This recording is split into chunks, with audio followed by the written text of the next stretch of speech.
Okay, let's see if I remember how to do this. Okaydi, welcome back to my channel, May Between the Pages. My name is Taylor, and today we're going to be doing one of Booktube's favorite videos, myself included, and that is the mid-year book freakout tag, I think. Also, I can't say it every year. I just realized I forgot my pin mic. Let's set that up real quick. You guys deserve the better audio.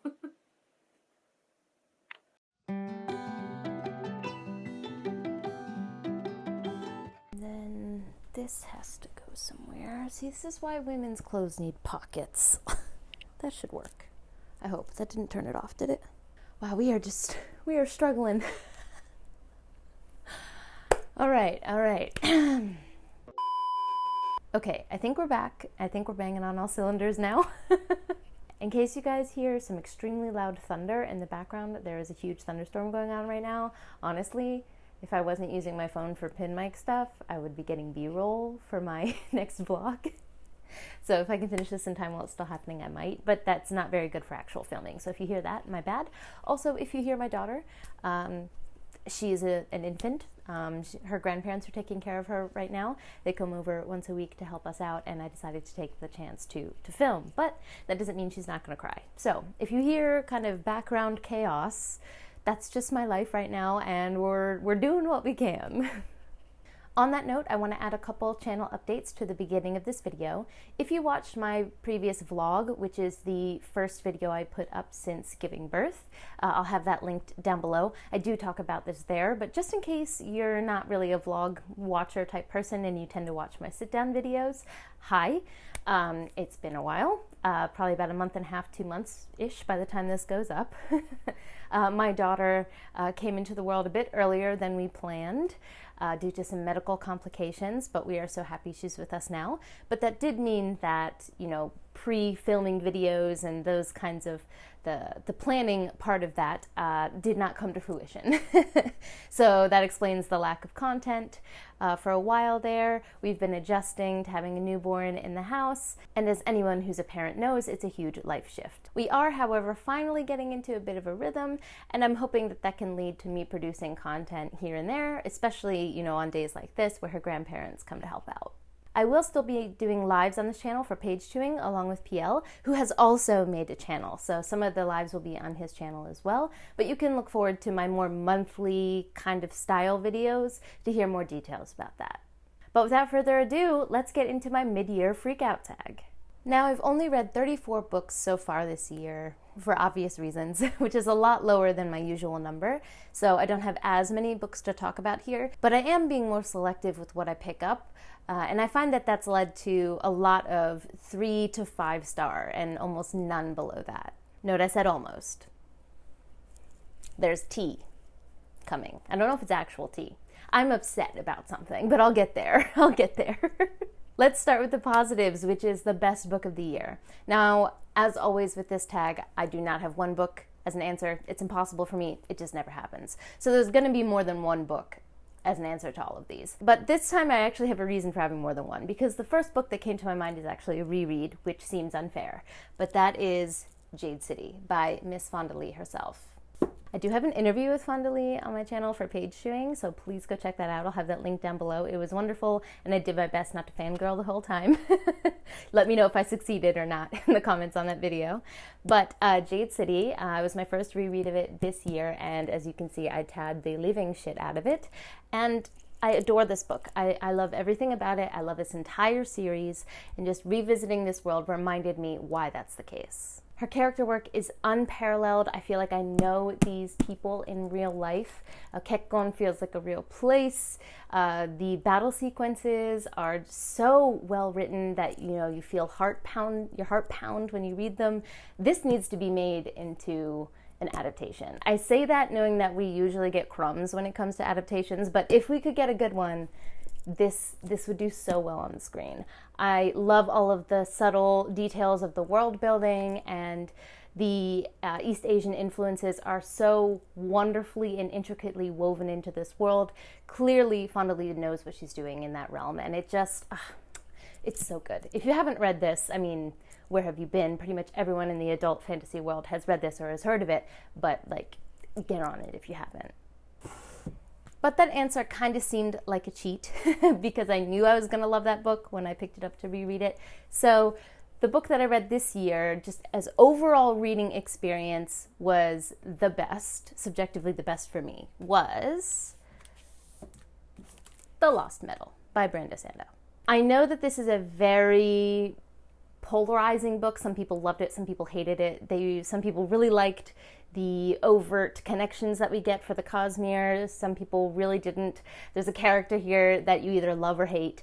And for me, just all of those things aligned. The character that you love or hate, I love. I love Wayne, okay? The overall connections for the Cosmere were a joy for me. I hadn't felt this giddy and joyful when reading a book for quite some time when I picked this up.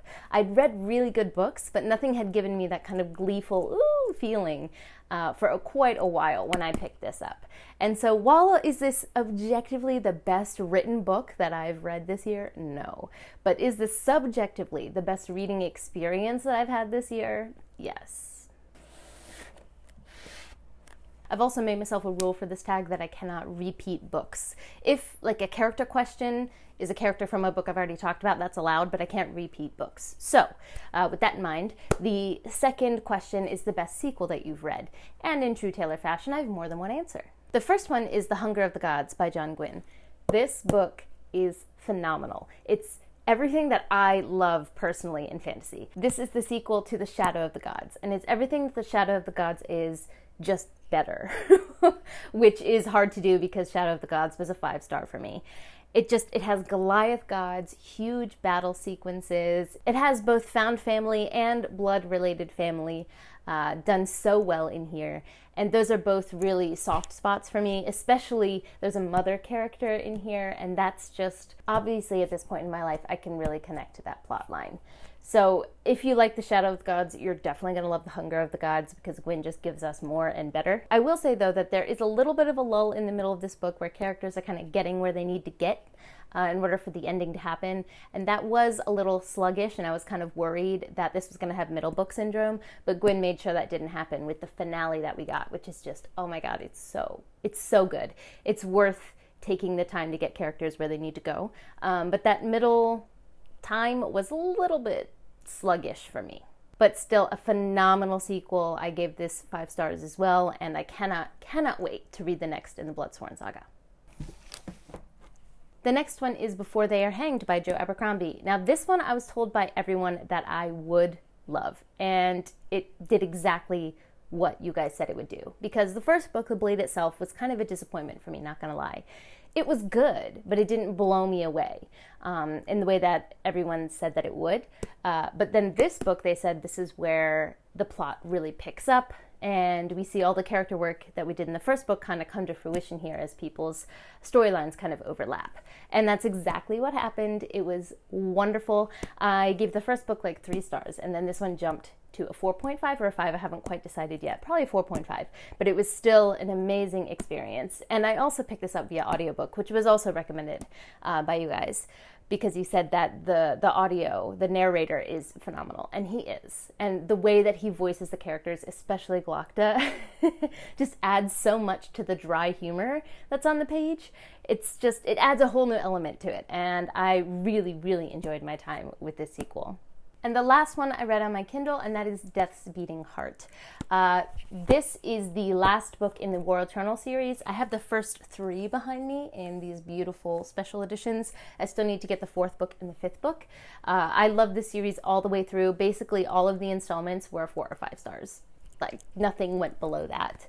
And this finale, I didn't know how Hayes was gonna close out this series because Eska is such an intriguing character, and this is a story told reflecting back on her life, so you know that somehow she's able to tell the story. But the way that the world was set up, she could have been telling the story from many different places. Let's just put it that way. Like, there was no predicting that, oh, she's definitely comes out of this unscathed because she's telling her story. Like, that's not how these books are set up. And I think that Hayes really took advantage of that in his finale. It wasn't what I expected the ending to be, but I don't really know what I expected. in the best way. Like, I couldn't predict it. And I had a great time finally seeing how he brought this all to a close and to fruition. I don't want to say any more than that because I don't want to give away who's alive, who's not. Like I said, he's ruthless, and this world is ruthless. So pick it up if you haven't. The first book is Along the Razor's Edge, and it was a favorite of mine from the moment I picked it up. You follow Eska, or Eskara Helsin, as she is taken prisoner, prisoner of war. Okay. Hi. Hi. And the chaos continues to ensue. I have a package coming. Please, battery, please work with me at last. Let me see if I can finish this before they come up here. We follow Eskara Helsin, who is taken as a prisoner of war by the opposing army when her country loses the war that they were fighting. And she's in the most high security prison that they have, which is a deep, dark pit in the middle of the ground. There were better ways to say that. You get what I'm trying to say. And we follow her as she escapes from there. Eska has a very, very unique narrative voice, and you will know from like page 1 if it's for you or if it's not, but I highly recommend you at least pick it up and give it a shot. Io, torimasu.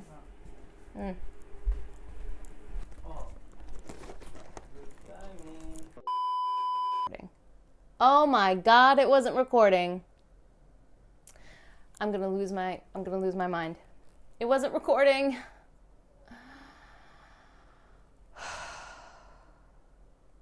Reset. Okay. I hope my battery lives. Good Lord. Where was I? Question number 3 is new release that you haven't read yet, but you want to.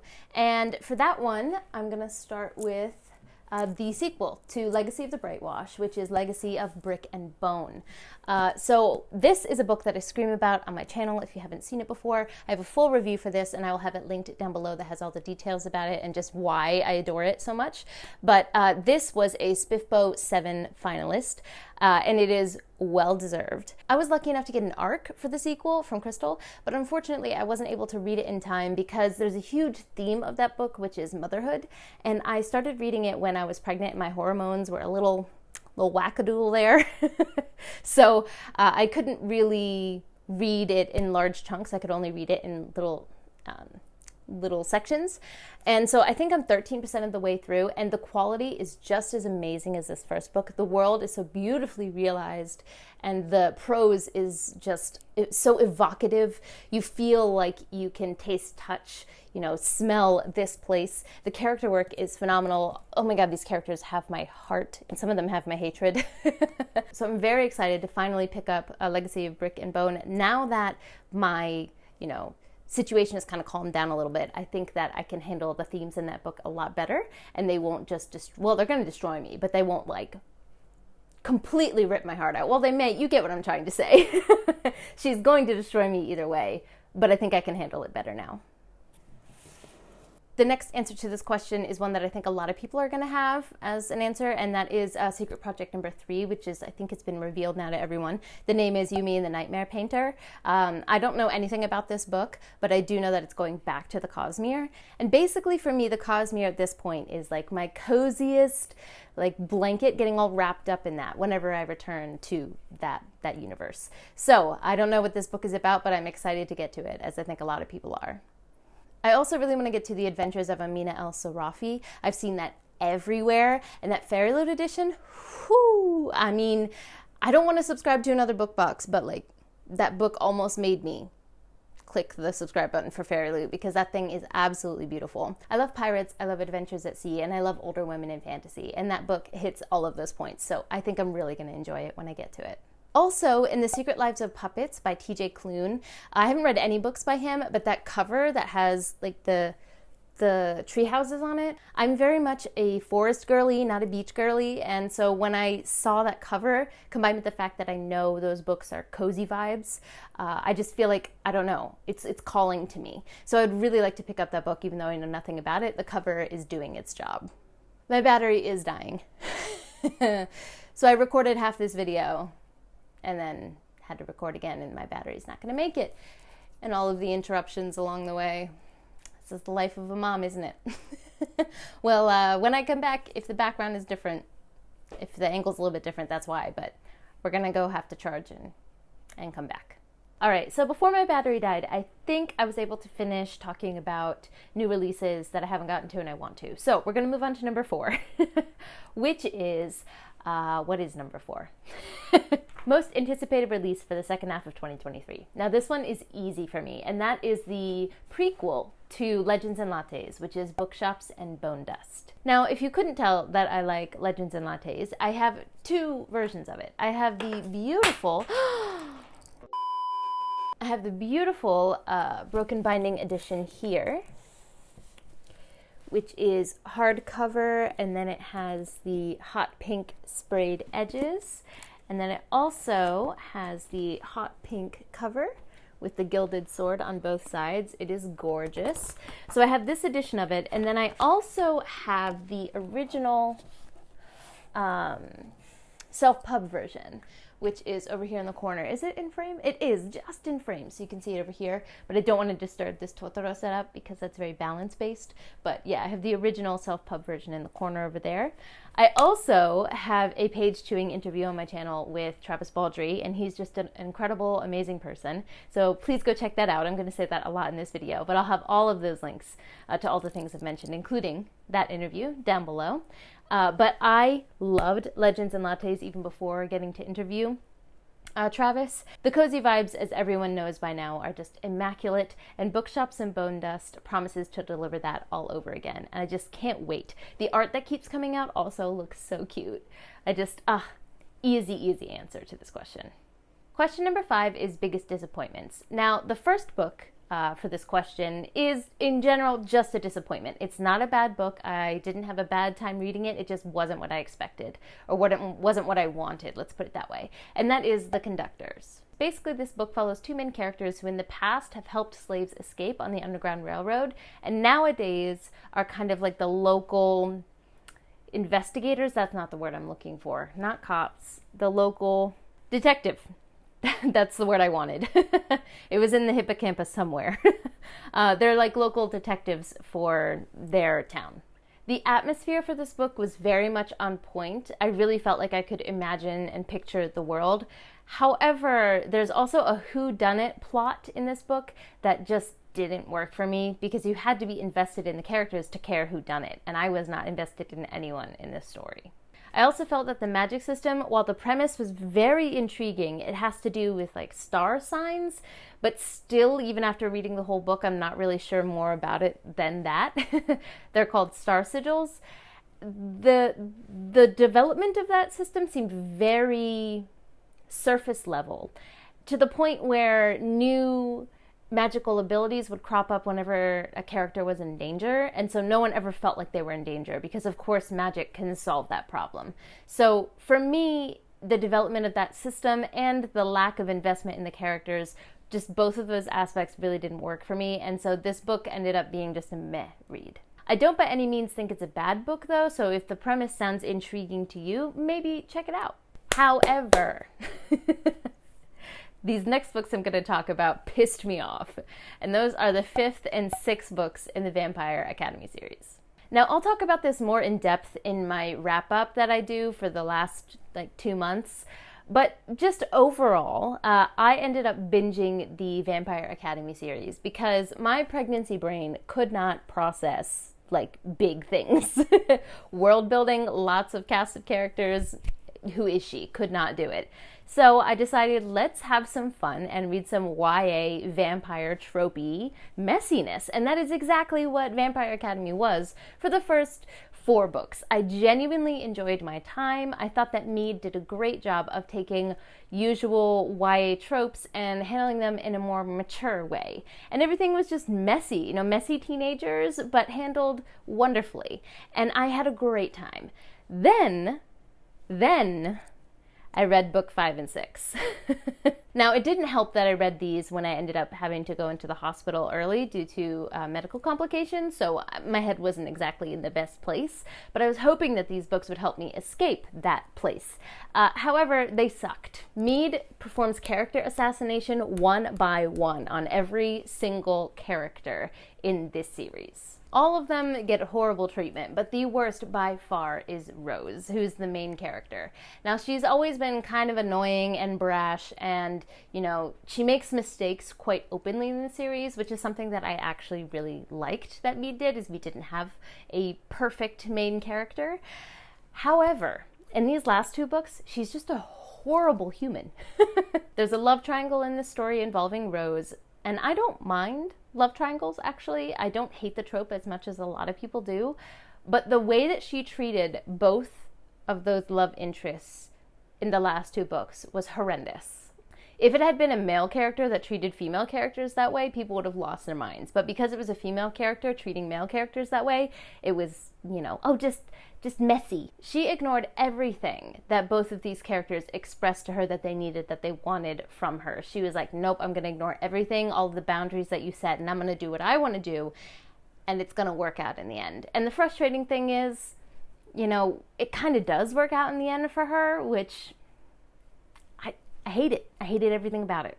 I also talked about in my most recent vlog that there was this heist in the 5th book that was the most unbelievable thing I think I have ever read in my life. I can suspend a lot of disbelief for these types of, you know, more character-based, drama-based, romance-based, you know, plots don't have to be perfection. But this was just not, it was not it. Also, up until this point, Mead had done a really good job of slowly adding world elements that made sense over time, but I feel like maybe she world built herself into a corner near the end and didn't know how to handle all these things that she'd put in, as intriguing as they were, and she just took a lot of really quick outs for those, which left plot holes fucking just everywhere. Basically, the beginning of this series was a lot of fun. The end of the series was trash, and I can't get over how disappointed I am, really. Next question is biggest surprise. Now for this one, I'm actually going to choose a SPIFBO 8 finalist. It's right behind me here, and that is A Song for the Void.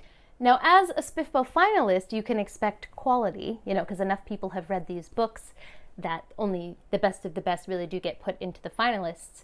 So I did expect high quality, but I didn't expect to love this book as much as I did. I also think that this book just had a lot of elements that I personally enjoy in my books, so all of those things coming together made this a fantastic read for me. This is a cosmic horror set at sea, and we follow a doctor who is on a warship, and slowly people start to go kind of insane on this ship, and no one really knows why. And there is a large thing, star-like thing in the sky.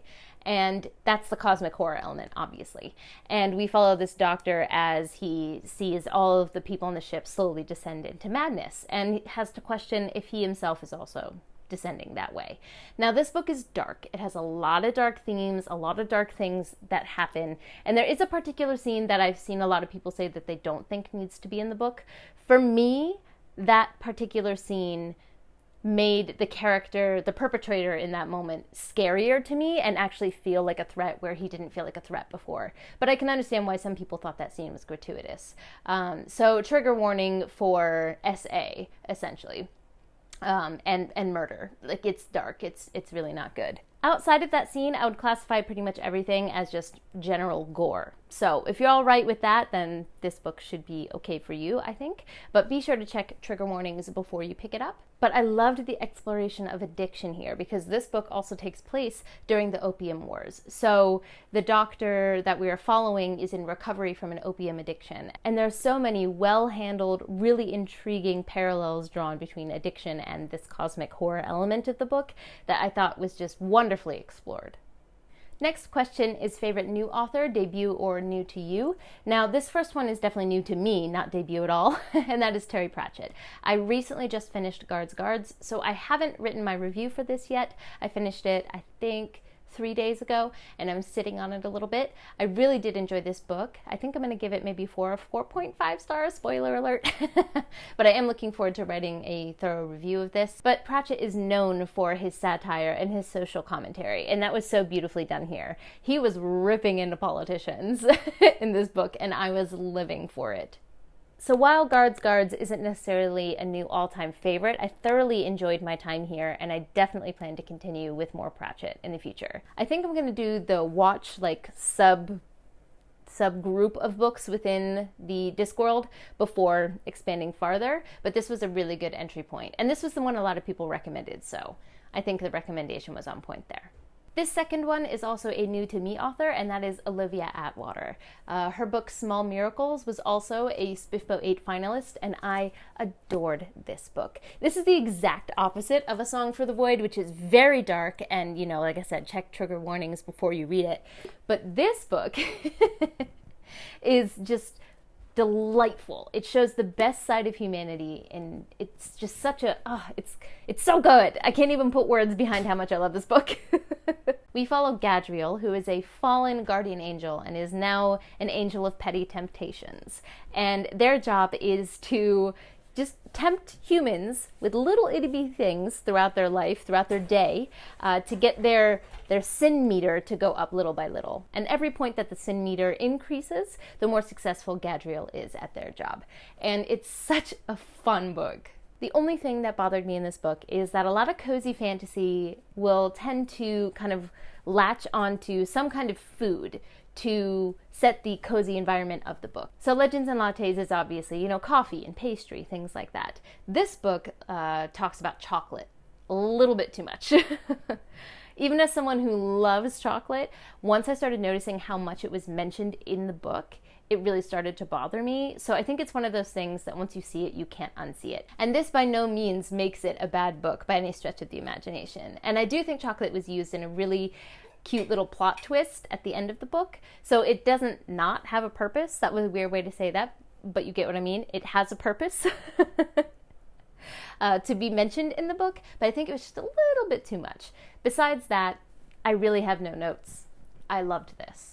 Speaking of Small Miracles, the next question is newest fictional crush. And for me, that is going to be Gadriel from Small Miracles. Their personality was so wonderful. I want to spend so much time with them. Basically, Gadriel's vibes is like the cool person in the coffee shop without the pretentiousness. They don't make you feel bad for not knowing about this band that you've never heard of, but they'll take you to that concert with them so that you can enjoy it too. Like those kinds of vibes. And they're a delightful person, and I definitely have a crush on them. The next question is newest favorite character. Now, if we have to go by newest as in the most recent book I read that has a favorite character in it, it would be Guards. I love Vimes and the Patrician from this book. Vimes is just so cynical and sees through everyone's bullshit, which makes him not necessarily a fun friend to have. Like, you don't want a bunch of Vimes in your friend group because you would never have any fun. But it's really nice to read from the perspective of that type of person because you're able to see the mistakes that everyone else is making, if that makes sense. It's a very good point of view to have for a story like this. So while I really enjoy his character, I don't know if I'd necessarily want to hang out with him. He needs other people to make him fun. But the Patrician, on the other hand, I think I would have a very intriguing conversation with him because he has a darker view of the world, but he views it as in, now that I know these darker aspects of the world, I can pull these levers to make it work for me. And I would just find a conversation with him extremely intriguing. So I thought he was a beautifully written character. But if I just have to go with a favorite character from this year, not necessarily from the newest book I read, it would be Orca from Shadow and Hunger of the Gods. She is the mother character, and boy, is she fierce. And I just, again, because of the phase of my life that I'm in right now, I'm even more interested in reading about mothers in fantasy settings. And while it is becoming more popular or more frequent to see that, it's still quite a rare occurrence. And I love the way that she's portrayed in this book. Next question is books that made you cry. Now I have two of these. Both of them I don't own, which that needs to be changed. But the first one is The Obelisk Gate, which is the second book in the 5th season. What's the word I'm looking for? Trilogy. A lot of people said The Obelisk Gate has middle book syndrome, but I didn't find that at all. I really, really enjoyed that book. And again, the themes of motherhood really stuck out to me in that book. And not just motherhood, but parenthood. And the things that happen to our characters are not easy to stomach. They are just, the people go through it. in that book. Like, Jemison is not playing with her characters. And the things that both the children and the parents go through in this book is just, it's heartbreaking. And it definitely got tears out of me, especially near the end there, where one of the young characters has to make a choice between two parental, that's what I'm looking for, two parental figures. And the choice that they make is just, it's necessary and it's right, but right may not be the right word, but it's, in my opinion, the correct choice. But it's hard. It was really hard for me to read, and yeah, I cried quite a bit. The other book that got tears out of me was The Memory Police by Yoko Ogawa. This book made me want to read more by her. She's an extremely famous Japanese author, but I'd never heard of her before now, which is basically a crime, considering how much I talk about my life here in Japan. So I definitely plan to read more of her books, but The Memory Police is very typical of Japanese books in that it does not give you an answer. It's extremely open-ended and leaves you feeling kind of unmoored. And basically in this story, we follow our main character who lives on an island where people slowly are forgetting things. And once they forget something, at first they know that they're forgetting it, but then they forget that it ever existed and they don't miss it in their worldview. But there are quite a few people, not quite a few, there are a few people who can remember what everyone else has forgotten. And that's the premise of the story. And it doesn't have like a super fast-paced plot. If plot is what you're looking for, this book is not it. But the ponderous nature of the book and the exploration of the idea of loss really got to me. And I definitely cried, even though I couldn't tell you exactly why I was crying. My battery is dying again, so I think my camera battery is now old and it can only last for a certain period of time. So Jesus Christ. All right, so we're going to have to do another take. If the angle changes again, we all know, disclaimer, that's why. Okay, we are back for the third time, and for the love of God, it better be the last time. But question number 11 is a book that made you happy. So the first one that I'm going to answer for this one is Sapiens, A Graphic History. Now, this was on my must-read TBR for this year because I had said that I wanted to read it for ages, and I finally did. And I loved this original book. I read the novel version first, and then my parents bought me the graphic history version, or at least the first part of it, as a gift. And I knew that I would love this going into it. But the reason that this brought me so much joy this time around is that my husband is also extremely interested in like biology and the development of humankind as well. And usually we can't really connect about books because he's not a big reader. He loves manga, so we can connect on that, but we can't really connect on novels.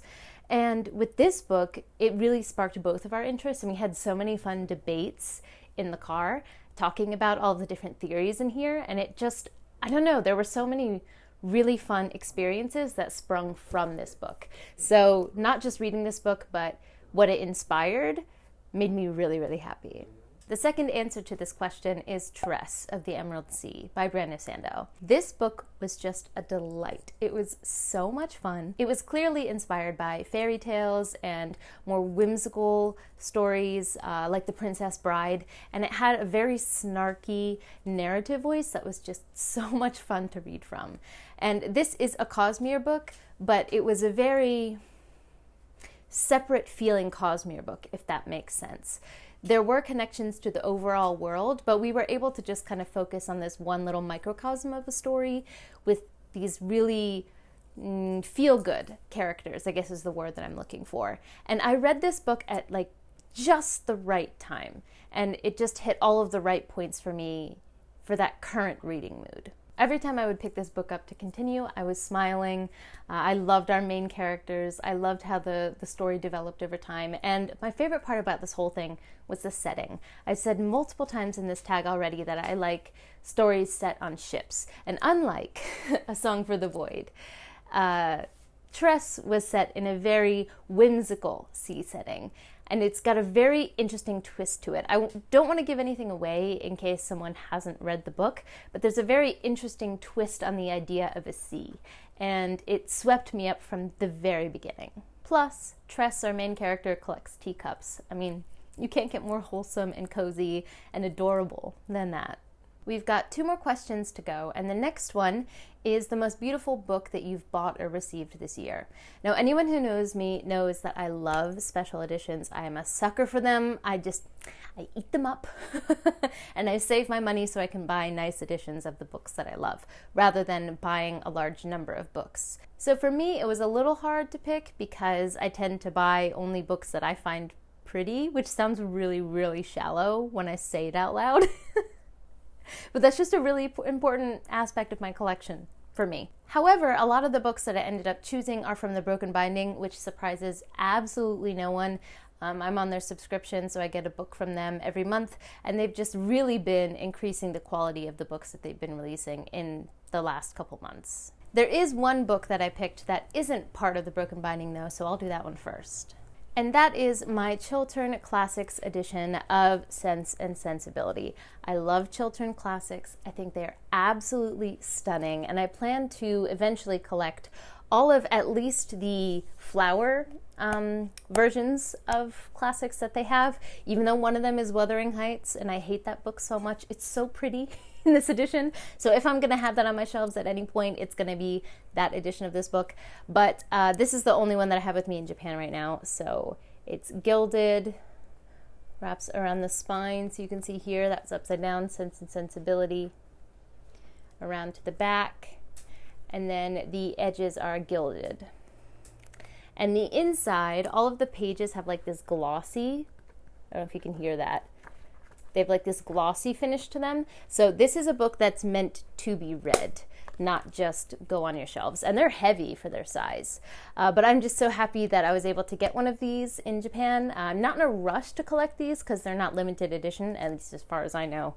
The ones that I want to get are not limited edition. But when Book Depository was closing, they had a big sale, and this one was significantly cheaper to buy at that time. So I did it, and it's gorgeous. Now the next books are all from the Broken Binding, and while there's technically 3 in this next one, I want them to be viewed as one because they're a set that looks gorgeous together. And that is the Tide Child trilogy.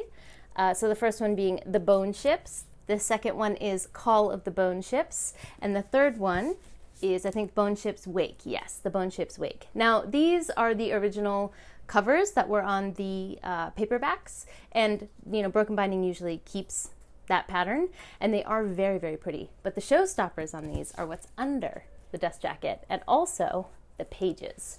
So the pages make a picture together, and it's gorgeous. I want to display these pages out, I think. Right now I have them spines out, which also looks really pretty, like old scrolls kind of thing, but I mean, that's a showstopper. And then if I take the dust jackets off, which will take me a second, I'll show you what they look like. The first book in the series, The Bone Ships, looks like this, and it wraps all the way around. I just dropped the bookmark. Then we have these end pages. The end pages are also different on each side. And of course, the pages that I just showed you, the sprayed edges. The second one, the Call of the Bone Ships, looks like this. Again, all the way around. And these are probably my favorite end pages. Look at that art. That is just, oh, it's beautiful. And as someone who's afraid of the ocean because of like the deep, dark depths aspect of it, this is fucking terrifying, but I love it. Then the back end pages. And then the last one, The Bone Ships Wake, looks like this, which looks like we're gonna get a giant monster battle, honestly, and I'm here for it. And then all the way around, we can see the octopus eye on the back. Like, guys, come on. Then the end papers on this one here, another octopus eye, and here is that giant monster battle I was talking about. It's breathtaking. So if you look at all 3 together, these are the vibes, and it's just, I mean, the Broken Binding has always put out beautiful stuff, but this trilogy, I am obsessed. And the last one here is a very special book from the Broken Binding. It's not part of their original subscription. It's the first book that they've released in their press. I knew that I was going to be interested in what they released from their press, which is not only self-published, but so far they're focusing on self-published books, putting out absolutely beautiful, quite expensive editions of those books. But once I found out that the first book they were going to be releasing is by someone I consider a friend, Ryan Cahill, I knew that I had to buy Of Blood and Fire. So it's got the protective covering over it, so it's catching the light in an odd way. But the gilding on this is gorgeous. It says Of Blood and Fire on the spine, and then there's some gilding on the back. Then if we take the dust jacket off, we have this absolutely stunning cloth-bound naked cover. It also has the gilding on the back. The edges are gold. And the inside has a full color map. Of course, as all of the books for the subscription are, it's, signed. I have number 103 out of 1,500 numbered copies. And the inside also has, I think it's 5 artworks, 2 of which are full color. So I'll just show the first one. Here's the first full color artwork inside. It's just a beautiful edition of this story, and I'm going to be watching their press to see what they do in the future, because this is some quality stuff. The last question for this tag is, what are the books that you need to read by the end of the year? Now, the answer to this is, of course, all of them, but I'll just name a few that, pop into my mind. The first is that I need to read all of the books that are in this little kodama figurine that I have here. Super cute. But I put all of the books that I've pulled from my TBR jar, physical TBR jar, in here until I read them. And there's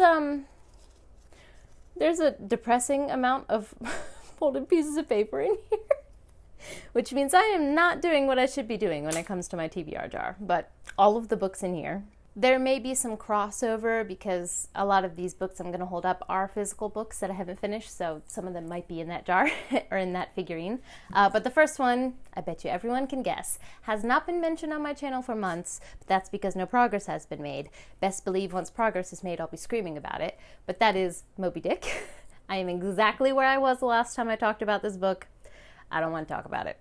The next one is the last one in the Black Coast trilogy. I don't think is that what it's called? What is the series name? The God King Chronicles. Okay. So the first one is the Black Coast, which I also have a full review for on my channel. I have it linked down below. I adored that book. The second one is the Splinter King, which is also very good. Didn't blow my mind in the way that the first one did. But I definitely want to finish the series with The Godbreaker. These are all by Mike Brooks. This bothers me. Okay, this is shiny, and the first two have this like matte velvety cover, and this one's shiny, and I hate it as someone who clearly cares about aesthetics. But this is just bothering me looking at it in the light. But I definitely want to finish out this trilogy. It's one that I really enjoy, and I hear no one talking about it. So if you are interested in a very queer-friendly, like How to Train Your Dragons vibe-esque like world, go ahead and check out my review. I go a lot more in depth into what the book is about, obviously, in that review, so I'll have that link down below, but I don't hear enough people talk about this series, and I'm really interested to see how Brooks closes it out. Speaking of finishing out trilogies, I also really need to read The Stone Sky by N.K. Jemisin, the 3rd book in the 5th season series. As I said, The Obelisk Gate made me cry. I thought it was a beautifully done book, and I'm so excited for The Stone Sky now. Also, I need to get to Lord and King by P.L. Stewart. This is the 3rd book in the Drowned Kingdom saga. The first book is based on what if the story of Atlantis was real, and the displaced society then had to find another place to go. And we follow from a very interesting first-person perspective of a very unlikable character. And experiencing the world through his eyes is very interesting. And PL does some really, really cool stuff with it. The end of the 2nd book was very much a mic drop. And I'm very interested to see where PL goes with all of the plot threads that kind of came together at the end of the 2nd book. He said this one is kind of where it gets batshit crazy, so I can't wait to pick this one up. But PL's prose is very eloquent. It's not something that I can blow through and read quickly. So every time I pick up a book in this series, I like to take my time with it. So I do plan to start this year, but it'll probably take me a little while to work my way through because I'd like to soak up the prose little by little. The last physical book I have here is another one you can probably guess. Haven't mentioned it in a while, but that's because I haven't made progress. That is The Helm of Midnight. I just need to start this book over again at this point because I barely remember the details of what I read, and this is one of those books that surprised me where the details of the magic system seem way more important than I thought they were going to be initially. So I think I just need to start from the beginning in order to give this its due diligence, but yes, I have not read this book, and I really want to by the end of the year. And the last kind of group of books that comes to mind when I think of this is all of the Smithbo 9 reads. I am a judge again for Before We Go blog, and so right now we're working through the slush pile, and all of us are reading, we're picking books from the group of 30 that we initially got, so I have to read through those first, and then, of course, later on I'll have to read all of the finalists, the 10 finalists. But for this year, definitely working through all of the ones that we have initially is very high on my priority list. Okay, we did it! I'm gonna sign off quickly because I'm scared this battery's gonna go out again. I'm just gonna have to get a whole new one, maybe even a new camera. It might be time. It's been about 6 years since I bought this camera, so maybe we'll upgrade over here. Might be a good excuse to do that. But this is my first sit-down video that I've done since, taking my break. So bear with me. I know there were a lot of bloopers here. The camera was dying, packages came, there was babies crying. It was chaos. But I think in the end we got through it and we're going to get better at this again. But let me know in the comments down below what you're reading. If you want to answer some of these questions in the comments, I would love to see your answers. And let's chat in the comments down below. Don't forget to like, subscribe, and click that bell. I'd love to have you as part of this community, and I appreciate it. But for now, I'm gonna head out. Jane!